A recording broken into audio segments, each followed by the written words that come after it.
Assalamualaikum warahmatullahi wabarakatuh. Kami dari Kelompok kesekian akan mempresentasikan tugas dari hasil lanjutan UTS Mobile Programming. Perkenalkan, nama saya Fadil Akbar, NIM SSI 2023 03634. Perkenalkan, nama saya Alvin Hidayat dengan NIM SSI 2023 03688. Dan saya Ferus Bianto dengan NIM SSI 2023 03372. Dan Berikut adalah penjelasannya. ya, berikut adalah desain UI UX beserta fungsinya. Yang pertama itu adalah activity main. Di activity main tersebut adalah berfungsi untuk menampilkan aktivitas selanjutnya, login maupun register. Terus yang selanjutnya adalah activity dashboard siswa. Fungsinya sendiri itu adalah untuk mengupload tugas dengan cara memilih kelas, memilih mata pelajaran, lalu klik submit untuk mengsubmit tugas tersebut. Dan yang selanjutnya ada juga activity dashboard guru.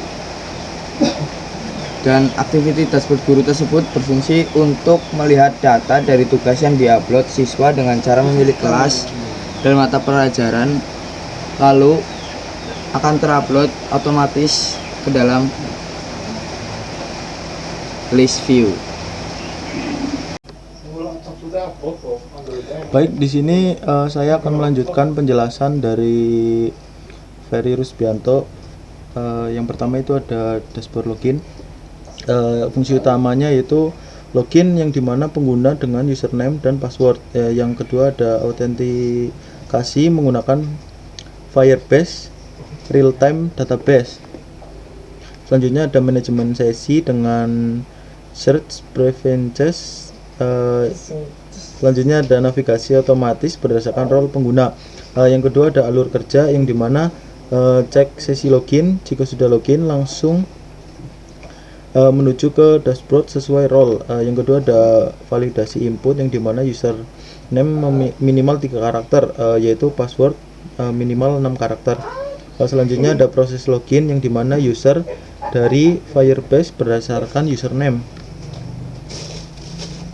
Kemudian ada verifikasi password yang dimana password yang di hash dengan data di database. Selanjutnya ada simpan sesi yang dimana simpan username itu ada role dan status login di set preferences. Kemudian ada redirect yang dimana arahkan ke dashboard sesuai role siswa atau guru. Kemudian ada fitur keamanan yang dimana ada mencakup 4, yaitu ada password, validasi input, error handling, loading state.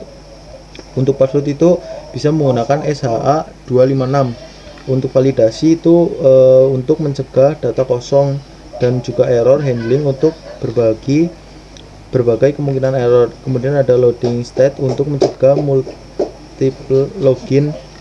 Kemudian ada role based navigation di mana siswa dashboard siswa aktif. Kemudian ada guru, yaitu ada dashboard guru aktif. Kemudian ada role tidak dikenali, yaitu logout otomatis. Kemudian kita langsung saja ke dashboard register, yang dimana di sini ada mencakup fungsi utama, yaitu ada registrasi pengguna baru dengan form lengkap. Kemudian ada validasi data sebelum menyimpan ke database. Kemudian ada penyimpanan data ke Firebase real-time database. Selanjutnya ada pencegahan selanjutnya ada pencegahan duplikasi username dan NIS atau NIP. Kemudian ada input form yang dimana nama lengkap minimal 2 karakter. Selanjutnya ada NIS atau NIP, yaitu minimal 8 digit. Kemudian ada username itu minimal 3 karakter, hanya huruf, angka, dan underscore. Kemudian ada password yang dimana itu minimal 6 karakter. Terus ada role yang dimana siswa atau guru via spinner. Kemudian ada alur registrasi yang dimana ada mencakup 6. Yang pertama itu ada validasi input, cek semua file sesuai kriteria. Yang kedua ada cek username, yang dimana kita harus memastikan username belum digunakan. Kemudian ada cek NIS NIP, pastikan NIS NIP itu belum terdaftar. Selanjutnya ada hash password, yang dimana inskripsi password dengan SHA 256.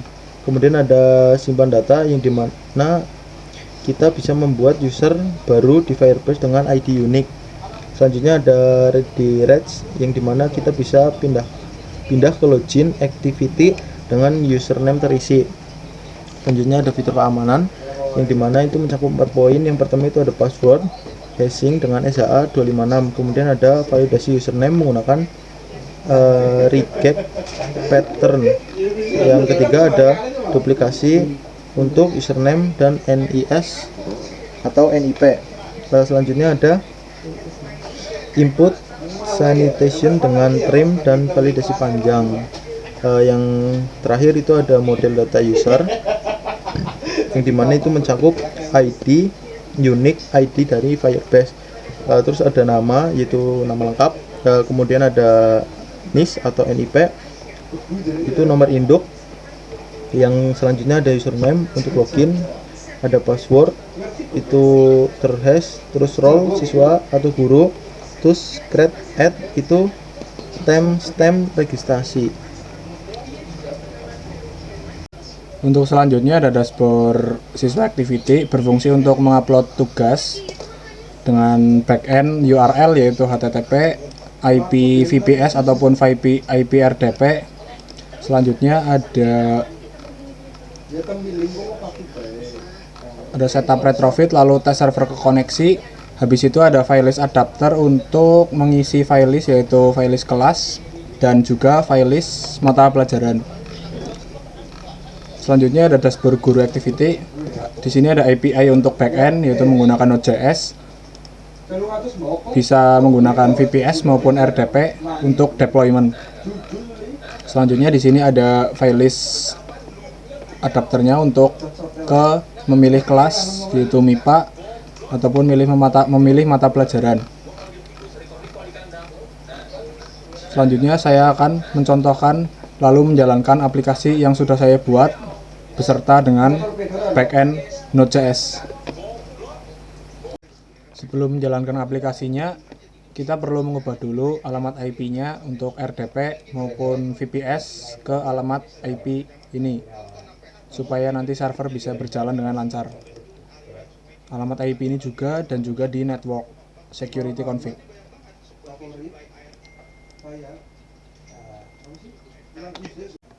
Untuk selanjutnya saya akan mempraktekkan cara jalannya aplikasi. Sebelum itu saya akan menjalankan dulu servernya, yaitu Node.js.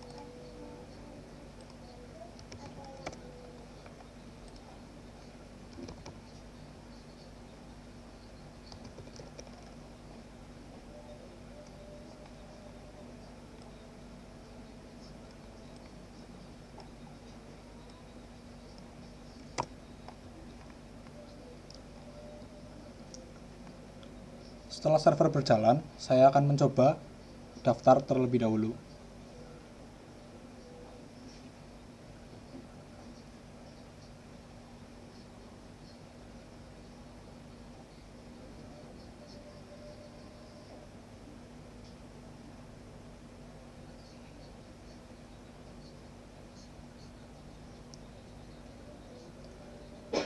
Saya akan daftar sebagai siswa terlebih dahulu.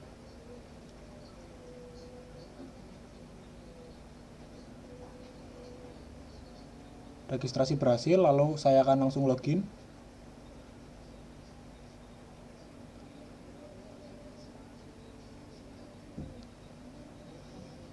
Lalu saya di sini akan mengupload sebuah gambar sebagai sampel untuk tugas. Di sini saya memilih kelas MIPA 1, mata pelajaran matematika. Lalu pilih gambar. Misal saya di sini akan memilih gambar ini, lalu submit.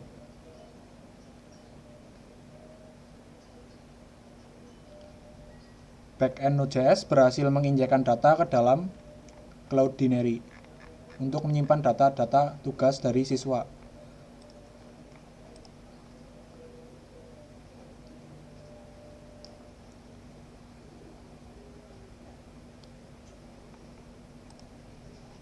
Berhasil masuk MIPA 1, lalu foldernya matematika, dan file tugasnya. Selanjutnya saya akan keluar dan masuk sebagai guru.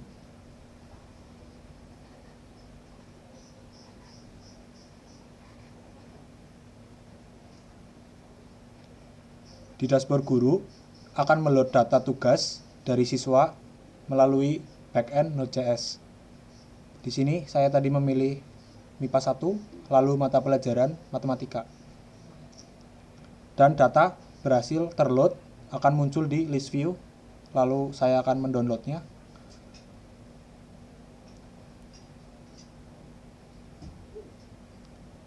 Dan berhasil di-download, maka saya akan buka. Dan berhasil.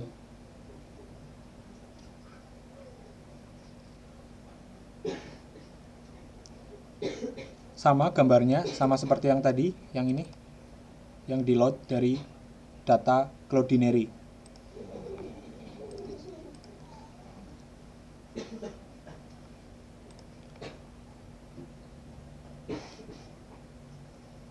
Terima kasih.